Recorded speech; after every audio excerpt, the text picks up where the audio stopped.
자, 하나님의 계시의 말씀 교독하겠습니다. 로마서 3장 1절. 그런즉 유대인의 남이 무엇이며 할례의 유익이 무엇이냐? 어떤 자들이 믿지 아니하였으면 어찌하리요? 그 믿지 아니함이 하나님의 믿부심을 패하겠느냐?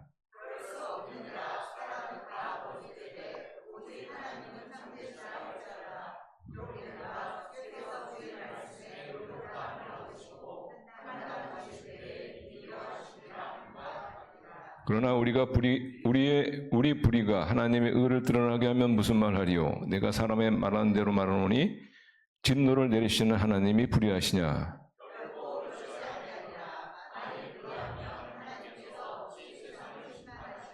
그러나 나의 거짓말로 하나님의 잠대심이 더 풍성하여 그의 영광이 되었다면 어찌 내가 죄인처럼 심판을 받으리요? 또는 그러면 선을 이루기 위하여 악을 행하자 하지 않겠느냐? 어떤 이들이 이렇게 비방하여 우리가 이런 말을 한다고 하니 그들은 정죄받는 것이 마땅하니라. 믿음이 자라지 않는 세 가지 이유에 대해 관한 말씀을 나누도록 하겠습니다. 믿음 생활을 오랫동안 하신 분이나 믿음 생활을 이제 막 시작하신 분이나 공통적인 바람이 있다면 내 믿음이 자랐으면 좋겠다 아마 하는 것일 겁니다. 사실상 이러한 바람은 우리 자신보다도 하나님이 더 강하십니다. 우리 부모님들, 자녀들이 성장하기를 누구보다 원하는 것처럼 하나님은 하나님의 자녀들이 믿음이 정말 자라기를 누구보다도 우리 자신보다도 원하시죠. 그런데 이러한 우리 자신의 바람과 하나님의 바람에도 불구하고 믿음이 자라지 않는 그런 경우가 있죠. 왜 믿음이 자라지 않느냐? 하나님이 누구보다 원하시고 또 당사자인 우리 자신이 누구보다 원하는데 왜 이렇게 믿음이 자라지 않느냐? 여기에 대해서 바울은 세 가지 이유를 말하고 있습니다. 그래서 믿음이 자라지 않는 이 세 가지 이유를 뒤집어서 생각하면은 믿음이 자라는 세 가지 이유 또 이렇게 긍정적으로 이렇게 표현할 수가 있겠죠. 자, 첫 번째 이유가 뭐냐면은 첫 번째 이유는 왜 믿음이 자라지 않느냐? 하나님의 강렬한 소원과 우리 자신의 강렬한 소원에도 불구하고 왜 믿음이 자라지 않느냐? 그 첫 번째 이유는 하나님에 대한 오해 때문입니다. 복음에 대한 오해, 하나님과 복음에 대한 오해 때문에 그렇다. 우리가 지난주에도 말씀 나눴지만은 바울이 계속 얘기하는 게 뭐예요? 너희들이 계명을 가지고 있음에도 불구하고 계명대로 살지 않는다면 그게 무슨 의미가 있느냐? 하나님의 백성이라는 표신 할례를 받음에도 불구하고 하나님의 백성대로 살고자 하지 않는다면 그게 무슨 할례가 의미가 있느냐? 자, 여기에 대해서 유대인들은 아마 이런 생각을 하는 사람들이 많았을 겁니다. 그러면은 율법이 우리에게 아무 의미가 없고 할례가 우리에게 아무 의미가 없다면은 그러면 우리가 하나님께 선택받았다는 것이 무슨 의미가 있느냐? 우리가 하나님의 선택받은 백성이라는 것이 무슨 의미가 있느냐 이거죠. 여기에 대해서 바울은 분명하게 얘기하고 있죠. 하나님의 선택받은 것이 얼마나 많은 유익이 있는지 아느냐. 그러면서 1절, 2절 보시면 이렇게 말합니다. 자, 1절, 2절 보시면 그러면 1절보다 그런즉 유대인의 나음이 무엇이며 할례의 유익이 뭐 이거는 이제 일련의 유대인들이 어떤 질문이죠. 우리가 할례가 우리가 의미가 없다면 십계명이나 계명이 우리가 없다면 그러면 우리가 하나님께 선택받던 백성이라는 것이 무슨 의미가 있느냐? 하나님의 선택에 대한 그 축복이 아무것도 아니지 않느냐? 이런 것에 대해서 바울이 이렇게 얘기하죠. 자, 2절 보시면 범사에 많으니 우선은 그들이 하나님의 말씀을 맡았음이니라. 여기 우선은 이렇게 되어 있는데 첫째는 이런 뜻이거든요. 근데 그러면 뒤에 둘째하고 셋째가 나와야 되는데 둘째와 셋째가 안 나오거든요. 여기서 말하는 우선이라는 것은 순서를 가리키는 것이 아니고 가장 하나님의 선택된 백성으로서 받은 축복 가운데 가장 큰 축복이 뭔지 아느냐. 그것은 바로 하나님의 말씀을 맡은 것이다. 하나님의 말씀. 하나님의 말씀을 맡았다는 이 특권이 별것이 아니라는 것이 아니라는 거예요. 정말 여러분 유대인들이 하나님의 말씀을 맡은 이 놀라운 축복을, 이 특권을 따라서 그들이 만일 말씀에 순종해 살았다면 하나님의 약속한 엄청난 복을 받을 것이고 이런 엄청난 복을 받는 유다의 백성들을 오면서 이방인들이 하나님에 대한 관심을 가질 것이고 결국은 그래서 많은 이방인들을 하나님께로 연결시켜주는 그런 축복의 통로가 되지 않겠냐. 그런데 이런 하나님의 말씀을 받았다는 엄청난 하나님의 선택을 받았다는 엄청난 이 특권을 왜 특권이 되지 못했느냐. 그것은 바로 이 특권을 활용하지 않았기 때문입니다. 활용하지 않았기 때문에. 그러니까 하나님이 선택받았다. 하나님의 자녀로 내가 되었다. 이것은 엄청난 이건 특권이거든요. 근데 이 특권이 특권되지 못한 이유가 뭐냐? 활용을 하니까 활용을.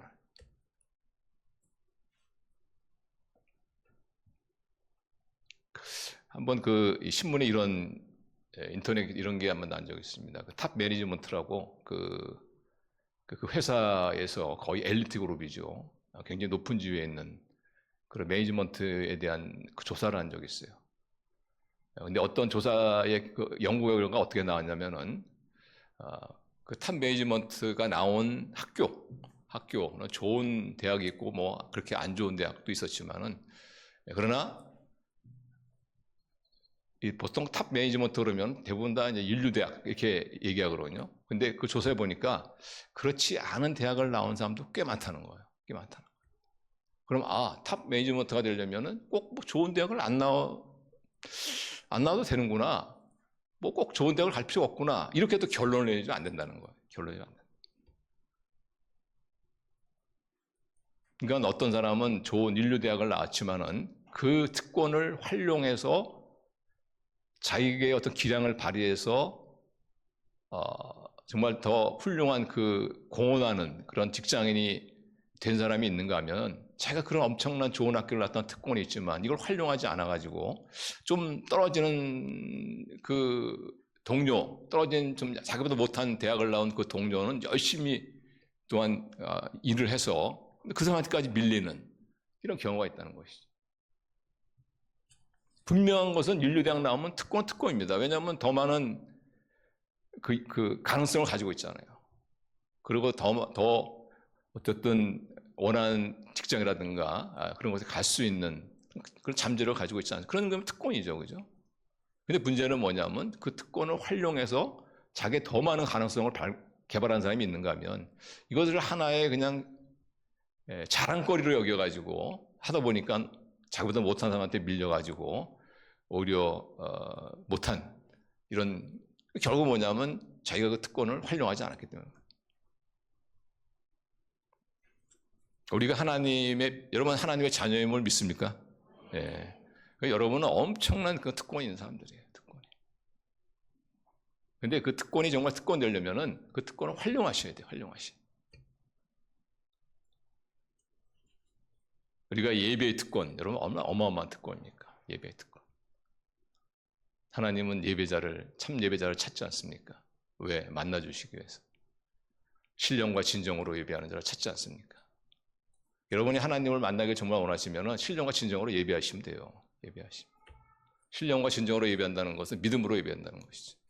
믿음으로 예배한다는 것은 간단합니다. 믿습니다 하고 예배하는 그런 것도 있지만 믿음으로 예배한다는 것은 보통 우리가 예배의 구성요소 보면 4가지거든요. 4가지. 기도는 어떻게 해요? 이루어질 줄로 믿습니다. 저는 우리 대표자분들이 기도할 때 저는 그 기도한 그대로 이루어질 줄로 믿습니다 하고 저는 기도합니다. 믿습니다. 그러다 보니까 아멘이 안 나올 수가 없어요. 너무 또 크게 하면은 또 튈까봐 말이죠. 그냥 아멘 이렇게. 찬양도 말이죠. 찬양은 어떻게 되냐면 찬양은 진심으로 그 가사 하나를 진심으로 하나님 이 민족의 의의 빛을 비춰주십시오. 여러분 이 찬양 속에 우리가 어떻게 마음을 안 드릴 수가 없어요. 하나님 정말 이 캄캄한 민족, 이 민족의 의의 빛을 비춰주십시오. 찬양이 나올 수밖에 없는 거예요. 간절한 찬양이 나올 수밖에 없어요. 여러분 설교는 여러분 자신에게 주신 하나님의 하나님의 음성으로 받는. 그리고 헌금은 감사하는 마음으로 정말 다른 것이 아니고 하나님 복을 더 주십시오. 이거보다는 정말 하나님 감사합니다. 원래 11조도 원래는 감사헌금이야 사실.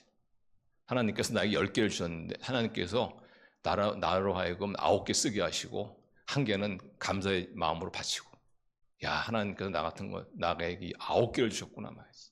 감사합니다. 이렇게 감사함으로 드리는 거야. 감사. 이러면 하나님의 놀라운 은혜를 경험하게 되어 있어요. 하나님 놀라운 은혜. 이런 예배의 특권 얼마나 대단합니까? 이거를 모르고 이걸 활용하지 못하고 말이죠. 그냥 뭐 날씨만 좋은 말이죠. 어디 그냥 푸른 축장에 가서 뭘 또 흔들어대지 않을까? 이런 것만 또 하니 이게 믿음이 자라겠냐는 말이에요.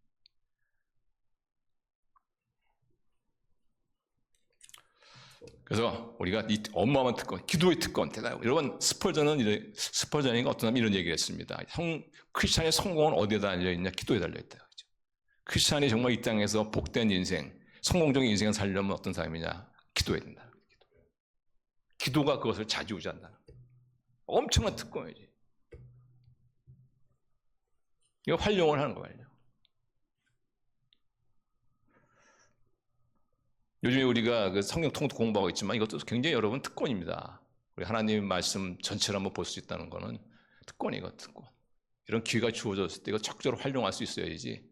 에이, 뭐 언젠가는 뭐 교재 보니까 이거 뭐 나 혼자 해도 되겠네?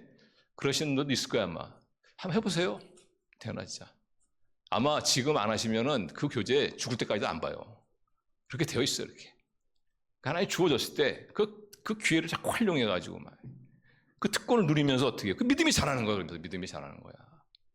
근데 하나님께서 엄청난 특권을 주셨는데 그걸 활용하지 않으면은 어떻게 믿음이 자라냔 말이지. 교회에 봉사할 수 있는 것도 여러분 특권입니다. 그 특권이에요. 그거를 자꾸 짐으로, 자꾸 부담으로 가지시면 안 돼요. 그게 잘못된 거야, 그 자체가. 여러분, 하나님께 우리가 쓰임 받는 거예요. 하나님 나라를 위해서 우리가 뭔가 할 수 있다는 거, 이거 특권 아니겠어요?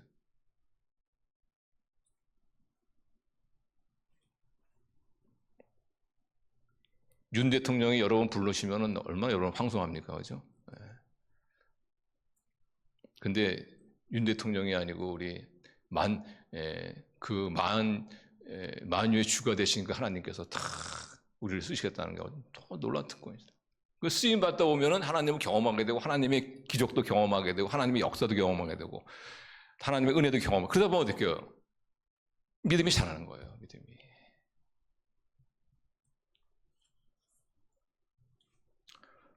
여러분에게 하나님께서 어떠한 선택권을 주시든 간에 어떠한 특권을 주시는 것 같은데 여러분 적절히 활용하시길 바랍니다. 자꾸 쓰세요. 그래서 그걸 통해서 하나님을 더 체험하고 역사 체험하고 그러면서 정말 믿음이 자라신 그런 은혜가 있기를 바랍니다. 우리 믿음의 성장을 저해하는 두 번째 오해가 뭐냐면 하나님에 대한 오해입니다. 어떤 오해냐면 하나님은 때로는 약속을 지키지 못하신다 하는 오해. 지금 유대인들이 바로 그런 오해를 하고 있죠.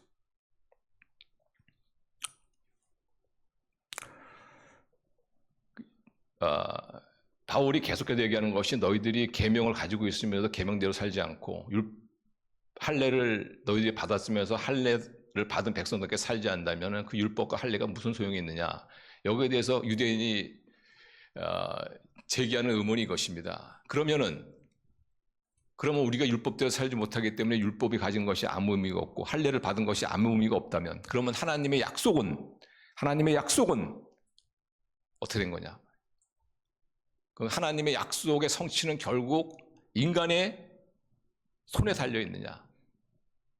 하나님께서 우리가 성경 통독에도 공부하시지만 하나님께서 창세기 12장에 오시면 아브라함에게 나타나서 아브라함에게 약속하시잖아요. 내가 너로 큰 민족을 이루게 하고 내 이름을 창대하게 하고 그리고 너로 복의 통로 삼겠다. 이렇게 약속을 하시거든요. 그럼 이 하나님의 약속이 우리 인간의 손에 달려 있느냐 이거죠. 여기에 대해서 바울은 여기에 대한 직접적인 대답은 안 줍니다. 대신에 어떻게 대답하냐면은 하나님의 신실하심, 하나님의 성품을 말씀해. 하나님의 성품. 그것이 3절 4절이에요. 3절 4절. 자, 3절 4절 같이 읽어요. 시작. 어떤 자들이 믿지 않았으면 어찌하리요? 그 믿지 아니함이 하나님의 믿부심을 폐하겠느냐? 그럴 수 없느니라. 사람은 다 거짓되되 오직 하나님은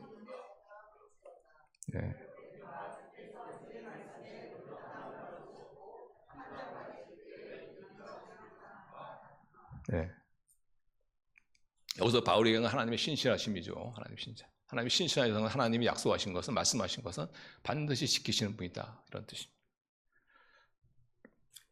사람은 신실하지 못하죠. 서로 이렇게 언약을 맺었어도 어떤 한 사람이 약속을 지키지 않으면 어떻게 해요?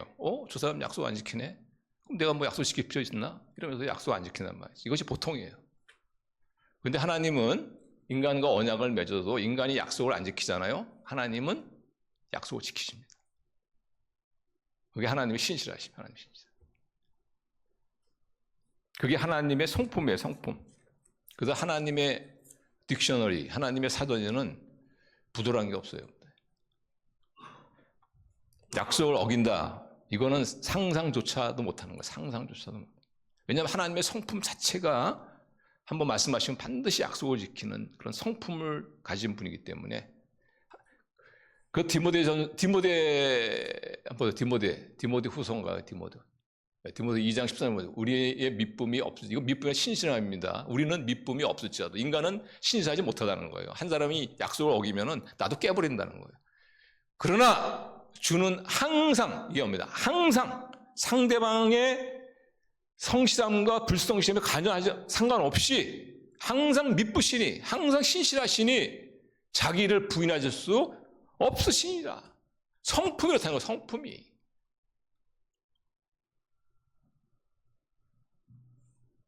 사실상 우리가 신앙생활을 즐겁게 그리고 확신 있게 할 수 있는 이유가 뭐냐? 근거가 뭐냐? 하나님의 신실하심입니다. 예수님도 말씀하셨죠. 마태복음 7장 7절 보시면. 자, 마태복음 7장 7절 보세요. 구하라 그리하면 너에게 같이 읽겠습니다. 시작. 구하라 그리하면 너에게 주실 것이요 찾아라 문을 두드리라 그리하면 너에게 열릴 것이니. 이렇게 말씀하신 이 말씀을 반드시 지키신다는 것을 우리는 알기 때문에 우리가 구하고 찾고 두드리는 거예요. 근데 정말 구하니까 뭔가 나타나거든요. 뭔가 생기고. 그러니까 어떻게 해요? 믿음이 자라고 재밌는 거예요. 신앙생활이. 재밌는 거예요. 그래서 이게 신앙생활을 아무튼 되게 재미없게 하는 사람이 있어. 신앙생활을 되게 재미없게 고욕으로 하네요. 막 고욕으로 하는 사람이 그럼 왜 그렇게 하는지 모르겠어 나는. 왠지 아세요? 하나님의 신실하심을 믿지 못하기 때문에.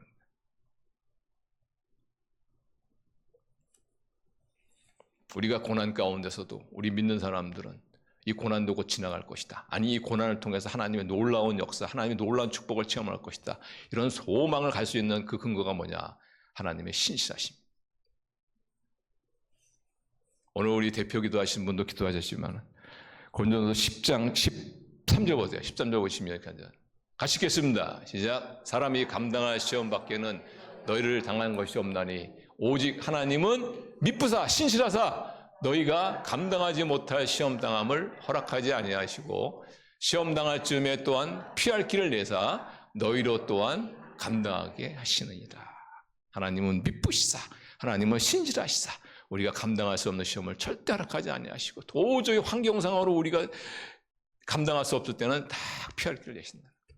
이런 약속을 하신 하나님에 대한 신뢰, 하나님에 대한 그 신실하심에 대한 믿음이 있기 때문에 우리가 어떠한 역경을 당해도 지나갈 것이다. 아니 이걸 통해서 하나님의 놀라운 은혜를 체험할 것이다. 이런 소망 가운데 그 역병을 극복할 수가 있는 거예요.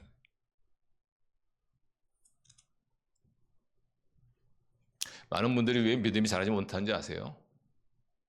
하나님의 신실하심을 믿지 못하기 때문에.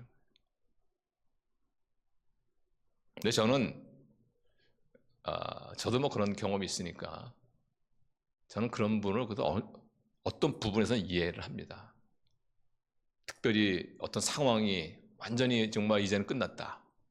이제는 그 어떤 것도 해결이 안 된다. 완전 사면초가 같은 그런 상황에 직면할 때가 있거든요.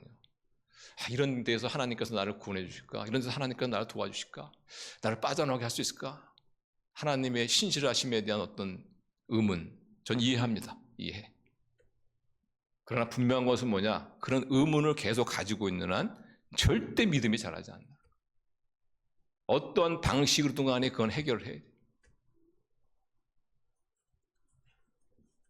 그러면 우리는 왜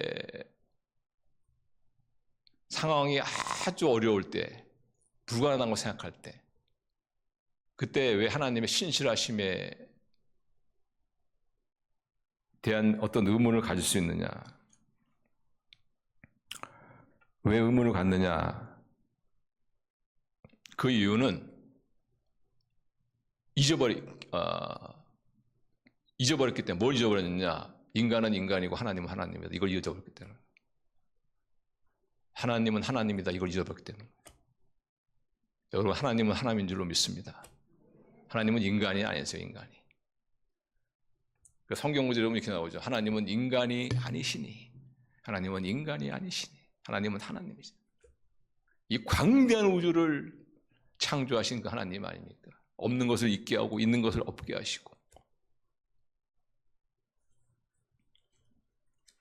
세상에 있는 모든 화학법칙, 물리법칙, 중력, 이 모든 것도 하나님이 만드신 거 아니에요.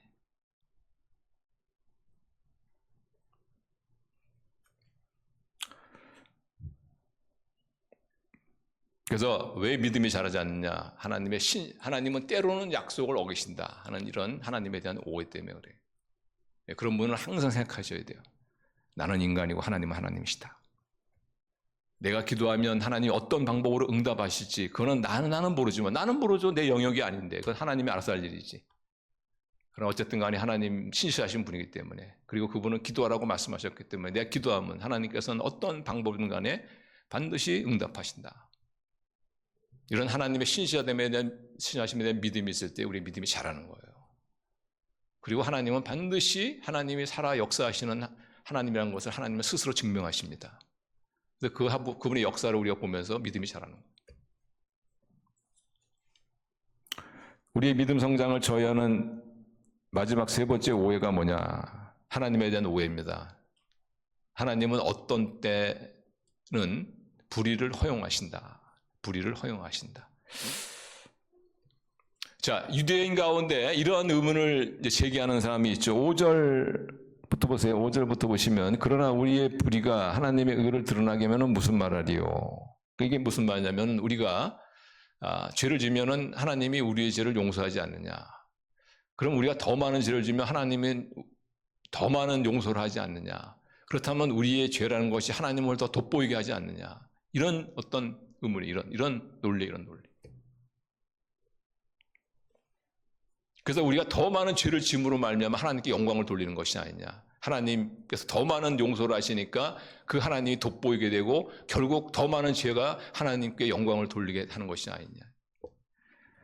그것이 5절. 그러나 우리의 불의가 하나님의 의를 드러나게 무슨 말하려? 내가 사랑에 말하는 대로 말하노니 진노를 내리시는 하나님이 불의하시느냐? 여기에 대한 바울의 대답은 6절입니다. 6절 같이 읽겠습니다. 시작. 결코 그렇지 아니하리라. 만일 그러하면 하나님께서 어찌 세상을 심판하시오. 결코 그럴 수 없다. 절대로 그럴 수 없다는 겁니다.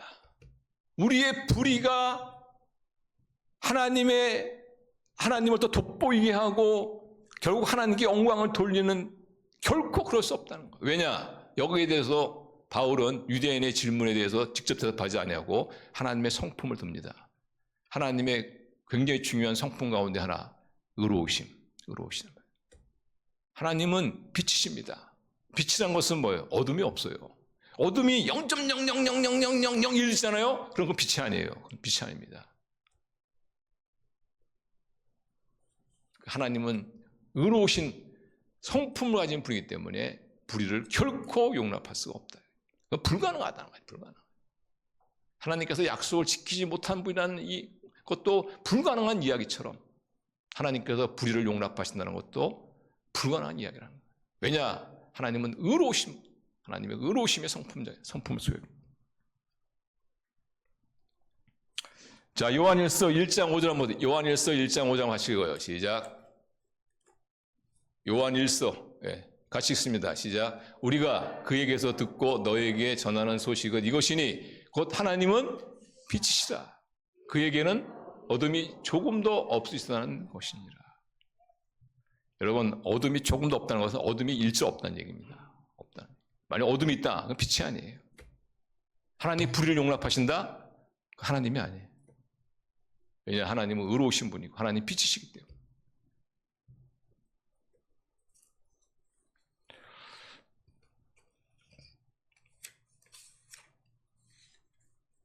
왜 믿음이 자라지 않느냐? 하나님은 가끔 불의를 용납하시는 분이시다라는 이상한 하나님에 대한 오해 때문에 그렇습니다. 여러분, 하나님이 가끔 불의를 용납하신다는 그런 오해를 가지고 있는 사람이 어떻게 믿음이 자랍니까? 어떻게 믿음이 자랍니까? 어떻게 그런 하나님을 믿을 수가 있겠어요? 어떤 사람이 사업하시는 분인데 이분은 내가 수단과 방법을 안 가리고 모든 방법을 동원해서 열심히 돈을 벌어가지고 내 그 돈으로 헌금을 많이 해서 내가 하나님의 사업도 크게 하고 그래서 하나님께 영광을 돌리겠다. 이렇게 생각하시는 분이 가끔 있거든요. 잘못된 거예요. 하나님을 너무 모르시는 거예요. 너무 모르는 거예요. 우리 인간은 결과만 좋으면은 과정도 좋다고 생각합니다. 그러나 하나님 그렇지 않아요. 하나님은 결과보다는 과정이 더 중요해요. 과정.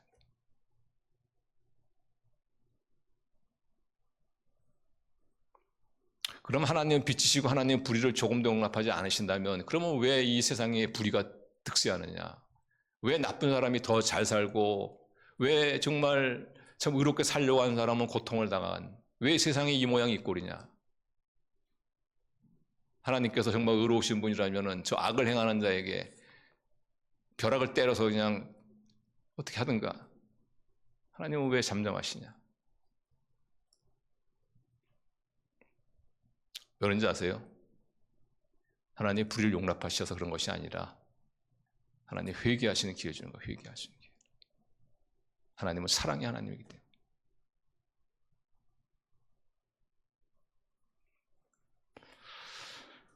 그래서 우리가 이렇게 하나님께 범죄하는 이렇게 삶을 살다 보면 죄를 좀 괜찮고 이렇게 하다 보면 자꾸 죄에 빠질 수가 있거든요.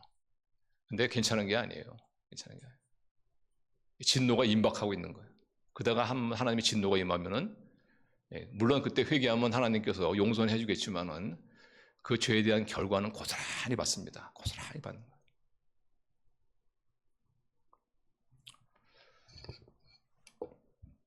자, 이 정도, 그 다음에 우리가 믿음이 자라지 않는 중요한 첫 번째 이유는 하나님과 복음에 대한 오해 때문에 그렇다. 자, 우리가 믿음이 자라지 않는 큰 두 번째 이유는 따라하겠습니다. 육신을 굴복시키지 않기 때문이다. 자, 10절부터 한번 보세요. 10절. 자, 10절부터 읽어드릴게요. 시간이 없어가지고 기록된 바 의인은 없나니 하나도 없으며 깨닫는 자도 없고 하나님을 찾는 자도 없고 다 치우쳐 함께 유익하게 되고 선을 행하는 자는 없나니 하나님도 없도다. 그들의 목구멍은 열린 무덤이며 그 혀로는 속임을 일삼으며 그 입술에는 독사의 독이 있고 그 입에는 저주와 악독이 가득하고 그 발은 피 흘리는데 빠른지라 파멸과 고생이 그 길에 있어 평강의 길을 알지 못하였고 그들의 눈앞에 하나님을 두려워함이 없느니라 함과 같으니라. 지금 이게 무슨 말씀이냐면요. 우리의 모든 인간이 얼마나 부패한 존재인가. 특별히 여기서는 우리 육신을 많이 표현하고 있죠. 목구멍, 혀, 입술, 발, 눈 이렇게 우리의 신체를 얘기하고 있지 않습니까? 육체를. 다시 말하면 인간이라는 것, 우리의 육체마저도 전적으로 부패한 거라는 겁니다. 그러면서 구절에 이렇게 말하죠. 그러면 어떠하냐? 우리는 나가냐? 결코 아니라 유대인이나 헬라이나 다 죄 아래 있다고 우리가 이미 선언해. 의로 기록된 바 의인은 없나니 하나도 없으며 깨닫는 자도 없고 하나님을 찾는 자도 없고. 인간이 얼마나 죄에 찌들어 있는가. 특별히 우리의 신체가 얼마나 죄에 찌들어 있는가. 여러분, 우리의 육체가 죄에 찌들어 있다는 거 아세요? 우리의 목구멍이, 우리의 눈이, 우리의 발이, 우리의 손이, 우리의 입술이 다 죄로 물들어 있다는 거. 그래서 이 죄라는 단어, 이 죄라는 단어는 우리 그 한글 성경에는 그냥 이 죄라는 그렇게만 단수로만 이렇게 나와 있는데 헬라어 성경에 보면은 이 죄라는 것이 단수로 나올 때가 있고 복수로 나올 때가 있어요. 여기서 이 죄라는 것은 단수로 나왔거든요. 이 의미는 뭐냐면 어떤 사기치고 거짓말하는 이런 죄의 행위를 말하는 것이 아니고 죄의 지배력을 말합니다. 지배력.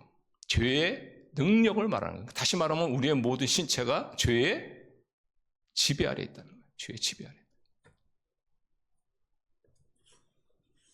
그래서 어떻게 해요? 노름하러 가는 데는 그렇게 막 총알처럼 달려가지 않습니까? 근데 뭐 복음을 전하러 간다 이러면은 그냥 막 천근만근 막 되는.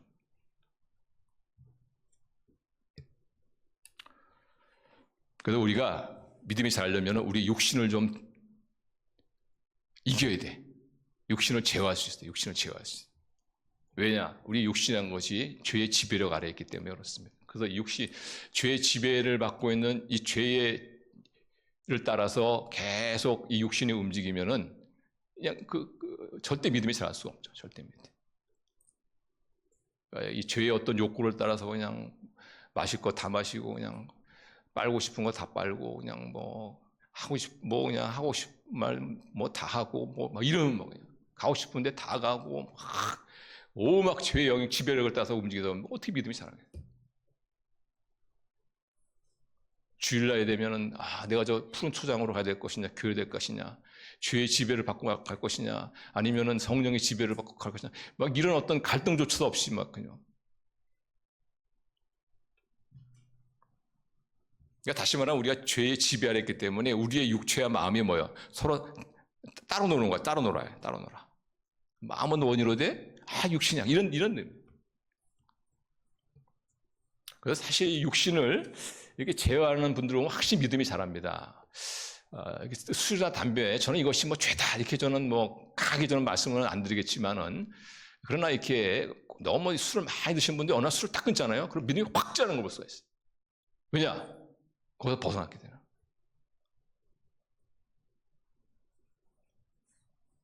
언제까지 죄와 싸워야 되냐 하면은 성령의 지배를 받는 데까지 죄와 싸워야 돼. 성령의 지배를 받는 것이 습관이 될 때까지 죄와 싸워야 돼. 그래서 우리가 더 이상 죄의 지배 아래 있지 않고 성령의 지배 아래 들어올 때 그때 믿음이 확 자라는 거예요. 그런 은혜가 있기를 바랍니다. 마지막으로 세 번째 큰 이유, 믿음이 자라지 못한 이유는 계명을 지키려고 노력하지 않기 때문이다.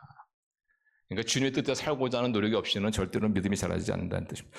자, 19절, 20절 같이 읽어요. 시작. 우리가 알거니와 무릇 율법이 말하는 바는 율법 아래에 있는 자들에게는 말하는 것이니 이는 모든 입을 막고 온 세상으로 하나님의 심판 아래에 있게 하려 함이라. 그러므로 율법의 행위로 그의 앞에 의롭다 하심을 얻을 육체가 없나니 율법으로 죄를 깨달음이니라. 다시 말하면 율법의 행위로는 의롭다함을 얻을 수 없다는 거예요. 다시 말하면 어떤 사람도 율법을 다 지킬 수 없다는 거죠. 죄를 깨닫게 한다. 이런 율법의 기능을 말씀하고 또 이런 말씀을 또 어떻게 또 해석하냐 하면 봐라. 어떤 사람도 율법을 다 지킬 수 없고 하나님께서 율법을 주신 것은 죄를 깨닫기 위한 것이니까 우리가 굳이 율법대로 살 이유가 없다. 이렇게 또 이제 논리를 펴는 사람이 있죠. 물론 우리가 죄를 율법을 다 지킬 수 없기 때문에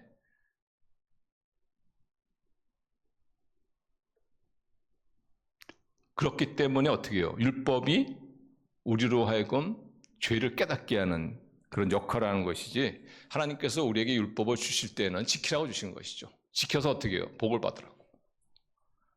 그 신명기 5장 1절 보시면 이렇게 합니다. 신명기 5장 1절 보시면 모세가 온 이스라엘을 불러 그들에게 이르되 이스라엘아 오늘 내가 너희의 귀에 말하는 규례와 법도를 듣고 그것을 배우며 지켜 행하라.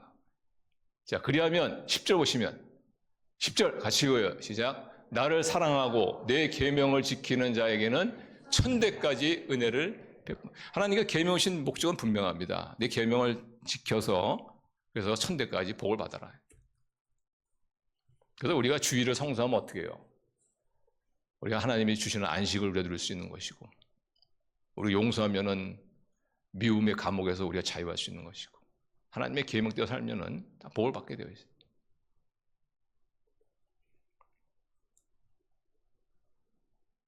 근데 또 하나님의 계명대로 살지 못할 때가 있죠. 하나님의 계명을 살려고 애를 쓰는데 살지 못할 때가 있어요. 그럴 때가 많아요, 사실. 그럴 때는 또 어떤 은혜를 받는지 아세요? 하나님의 용서의 은혜를 받아요. 용서의 은혜. 사실 하나님의 용서를 받는 사람은 어떤 받는 사람인지 압니까? 하나님의 뜻대로 살려고 애를 쓰는데 안 된 사람이야. 하나님 뜻대로 살고자 하는 그런 마음 주소도 없는 사람은 하나님 용서가 뭐 없어요, 사실상. 살려고 했는데 안 됐단 말이지. 그때 하나님의 회복, 하나님의 용서를 우리가 은혜를 경험할 수가 있는. 그래서 여러분, 우리가 하나님의 뜻대로 살면요, 뜻대로 살잖아요. 뜻대로 살면 복을 받습니다. 근데 뜻대로 살려고 했는데 살지 못하잖아요. 또 복을 받아요. 무슨 복을 받냐? 하나님의 용서의 복, 하나님의 회복의 복. 그래, 너 정말 잘했다. 괜찮아. 넘어져도 괜찮아. 자, 다시 시작하자. 하나님의 주시는 세컨 찬스, 제2의 기회의 복을 받는다는 거예요. 이러면서 믿음이 자라는 거예요. 믿음이 자라. 하나님 뜻대로 살려고 하다가 살면은 복을 받으니까 하나님 살에 역사하신 분이구나. 하나님을 더 사랑하게 되고 더 의지하게 되고. 근데 애를 썼는데 안 됐단 말이죠. 그럼 하나님께서 또 기회를 주시고 말이죠. 격려해 주시고 또 다른 은혜를 베풀어 주시고, 그래서 힘을 얻어서 또 그 말씀 살고.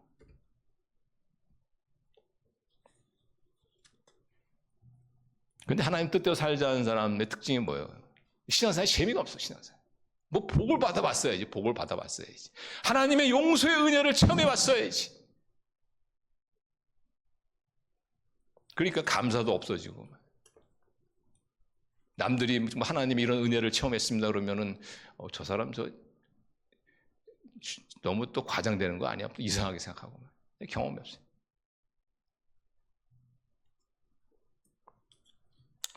우리 성도님도 오늘 말씀 통해서 한번 내 믿음이 어떤가 한번 살펴보시고, 혹시라도 내 믿음이 좀 정체되어 있다 그러면은 하나님과 하나님 복음에 대한 어떤 오해 때문이 아닌가 생각해 보시고, 나의 신앙생활 안에 어떤 금욕적인 요소가 있는가 한번 생각해 보세요.